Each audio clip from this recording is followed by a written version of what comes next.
Welcome to Berlin, along with Randy Chastain and Tony DeChico. I'm Bob Lee. Emblazoned on their resumes, 1999. We all remember that day at the Rose Bowl against the People's Republic of China in the final, the second World Cup championship for the United States. And what was that day like?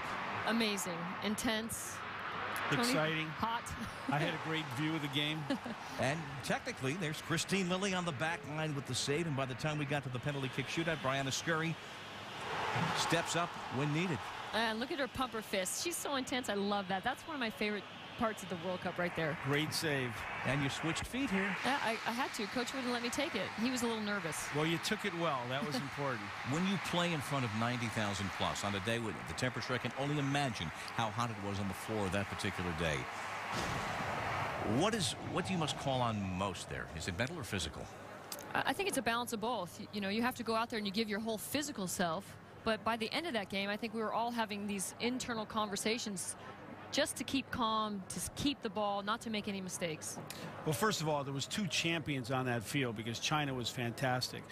But my team only knew how to win. And the best teams, the great teams, they find a way to win, and that's what we did that day.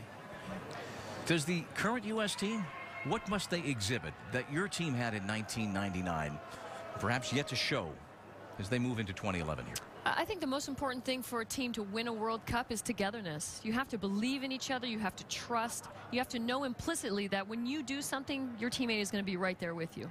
I call it the support syndrome. When a player walks on the field, if they know the players that aren't playing, and many aren't playing, have their back, are really supporting them, they walk on the field only to perform well. They don't have any negative thoughts, and that's how that team handled themselves. And that's why you saw every celebration come back to the bench. Our current team has tremendous talent. They need to have that sort of support. And they need to have the chance to exhibit some of those moments against North Korea, because the U.S. schedule, it begins on Tuesday down in the beautiful city of Dresden, then Saturday Colombia, and then Sweden. And the hope is that the U.S. would not be fighting and needing any points by the time it gets to July 6th. As all U.S. teams, 3 points in every game is the goal, because then you're making a statement about where you are and where you want to be at the end of this tournament. And you want to win this group to stay out of trouble.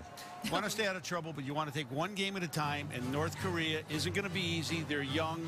USA has to play well. That is Tuesday. It is a tough match on the horizon. That's the Reichstag here in Berlin. We'll be in Dresden on Tuesday as the USA swinging into action.